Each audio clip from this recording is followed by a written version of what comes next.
Here we have a SAT math question. Okay, let's go with the information. The bar chart above shows the distribution of gene sizes for 45 customers at store A and 45 customers at store B.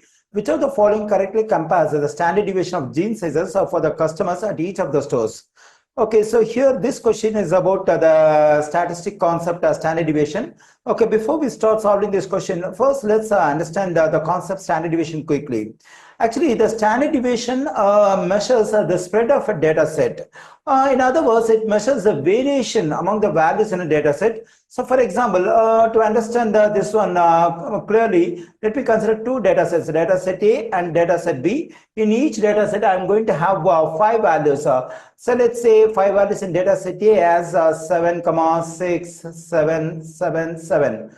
Okay, I have taken 5 values in data set A. In data set B also, I'm going to take 5 values, say 4, 3, 2, 3, 7. Okay, now we have 2 data sets. In each data set, we have 5 values. Okay, now I'm going to find standard deviation for both the data sets. For which data set, the value of the standard deviation will be higher. So for that, we have to look at the values over here. So in which data set we have more variation among the values in the data set. So clearly in data set B, the variation among the values is more. So because when you look at the data set A, 4 values are same, only 1 value is different. But in data set B, only 2 values are same and the rest of the values are different. Since we have more variation among the values in data set B, so the standard deviation for data set B will be higher than the standard deviation for data set A. So the same logic we have to apply in our problem. So now we have to compare the standard deviation of gene sizes for the customers at store A and store B. So in the graph over here, we have gene sizes on the horizontal axis and number of customers on vertical axis. At each store, we have 45 customers. Okay, now let me take store A that's given in dark color graph. So here in gene size 27, there are 5 customers. And in gene size 28, there are 10 customers. And in gene size 29, there are 15 customers. In gene size 30, there are 10 customers. And in gene size 31, there are 5 customers. Okay, now let me do the same thing for store B that's given in light color. So in gene size 27, I think about 9 customers we have in gene size 27. In gene size 28 also we have 9 customers. In gene size 29 also we have 9. So gene size 30 also we have 9 and 9.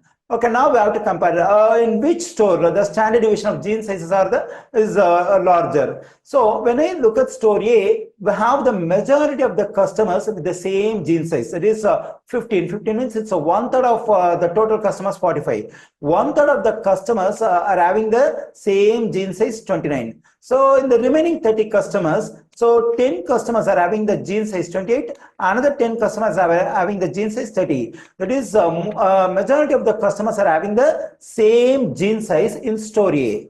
But in store B, it's not like that. So 9 customers are having gene size 27, 9 customers are having gene size 28, and another 9 customers are having gene size 29, 9 customers are having gene size 30, and another 9 customers are having gene size 31. So they are spreaded in the gene sizes from 27 to 31. So clearly when I compare store A and store B, the spread in store B is more than the spread in store A because a majority of the customer having the same gene size in store A. So that's why I'm saying in store A the spread is less than the spread in store B. So since we have more spread in store B, so the standard deviation for store B is larger compared to the standard deviation for store A.